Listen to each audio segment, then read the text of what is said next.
Letters by Mahatma Gandhi. Gandhi logo menu. Home. Selected letters of Mahatma Gandhi. Selected letters. I to Ashram Sisters. Punctuality. Next. Punctuality. Vardha. Day of silence. Monday. Sisters, the first thing for me to do after breakfast is to write you a letter. It is now 5 to 7. You are therefore all on your way to the prayer hall. You have to be punctual in reaching the hall at the fixed time. Those of you who have promised to attend the prayer daily should make it a point to be present except in circumstances beyond your control. I have suggested to Ramniklal that he should explain one or two verses from the Gita every day. But you are of course free to read something of your own choice. Keep up the habit of writing, and always try to improve your hand. But all these things are not an end in themselves, they are only means to an end. The end is performance of one's allotted duty. The whole duty of man is to wish well and to do good to others. And as the first step towards discharging it, you should learn to love one another as your own blood sisters, and share one another's sorrows as well as joys. Bapu's blessing. The whole duty of man. Priya Vardha, Makshar Shudi 11th, 1983. Today also I remember you after breakfast. It is just 6:50, time for your prayer. We may miss many things in life but not prayer, which implies our cooperation with God and with one another. Prayer should be a bath of purification for the spirit of man. Physical health suffers if we do not wash our bodies. Similarly, the spirit becomes unclean if the heart is not washed with prayer. Please therefore never be negligent in prayer. The life of provides an object lesson for you. She fills up every second of her time with purposeful activity. All of you should try to reach the same height of devotion, renunciation, and purity. Is it too much to accept that you will spread all over India after you have finished your training for service? I realize our lack of sisters of mercy every moment. Very few women come out to serve their fellow countrymen. Women are the very incarnation of service, but at present they minister only to their own families. Why should they not extend the field of their ministry so as to embrace the whole of India? A truly religious person becomes a citizen of the world, but the service of one's own country is the stepping stone to the service of humanity. And where service is rendered to the country consistently with the welfare of the world, it finally leads to self-realization, moksha. Sisters of Mercy, January 1927. At the women's meeting yesterday, I started a fresh piece of propaganda. Women here in North Bihar wear heavy ornaments of silver, do not comb their hair, and keep their children dirty. I therefore condemned the wearing of jewelry, with the result that some of the sisters gave away their anklets and necklaces on condition that on account should the jewelry donated be replaced.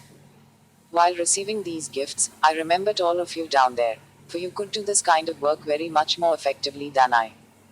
And you must equip yourselves for it by renunciation and devotion. Ba has been very helpful to me these days. Atmavat Sarvabhuteshu. That is, we must entertain the same regard for others as we have for ourselves. And if we did, we would be ashamed to find other people's children dirty, as we would be if they were our own. So also if we found others in distress, we would make that distress our own and try to relieve it. Posh Shudi 14. Wearing of jewelry, January 1927. It is in the fitness of things that you have elected Gangaben as your president. But may I suggest that after electing your president you have to help her to fulfill the duties of her office. Gangaben is illiterate, still you have rightly appointed her president out of regard for her character. Rest assured that literary education is no good without character.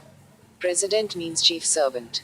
A ruler can issue orders only if he has acquired the highest qualification for service. His orders should be intended not to advance his own interest but the welfare of society. Rulers nowadays have lost sight of their duty, so that instead of setting an example of selflessness and devotion they give themselves up to pleasures and use their powers as an instrument of self-indulgence. But you have therefore resolved that Gangaben should be your leader in your endeavor to qualify as Sisters of Mercy. Character Bhatia 983 Poshwadi 6. If at the ashram we cannot train sisters for lifelong service to the country, where else can we hope to do so? It is true that you have not health and strength, self-confidence, or the literary education requisite for the purpose. But if you have true bhakti devotion, all these things will be added unto you. Bhakti means faith in God and in ourselves as His instruments, and it enables us to renounce for the mere sake of renunciation. A mother would never by choice sleep in a wet bed to spare the dry bed for the child. Devotion Malvan, Maghvadi 11. There is always a women's meeting during the tour. I am therefore gathering fresh experience every day. I feel that women hold the keys of Swaraj in their hands. But who will bring about an awakening among them? Multitudes of women live in idleness. Who will induce them to take to industry? Mothers spoil their children from their infancy, and load them with ornaments and superfluous clothes. They marry their young girls to old men. I am deeply pained when I see women heavily bedecked with ornaments. Who will explain to them that these tinkers are no aid to beauty? Real beauty is the beauty of the soul. And so on. But what is the remedy? The remedy will be readily found when some strong willed Draupadi is thrown up by our people. You should resolve and try to acquire such capacity. Patience and perseverance overcome mountains. Wanted a woman Chaitravadi 9. There are men in the ashram as well as women, but supposing that the men were out one day and thieves came to the ashram, what would all of you do? Have you ever thought about this? If you haven't, think of it now and let me know what you would do. How I wish you would falsify epithets like Abala, the weaker sex, and Birut, the timid one, which are applied to women.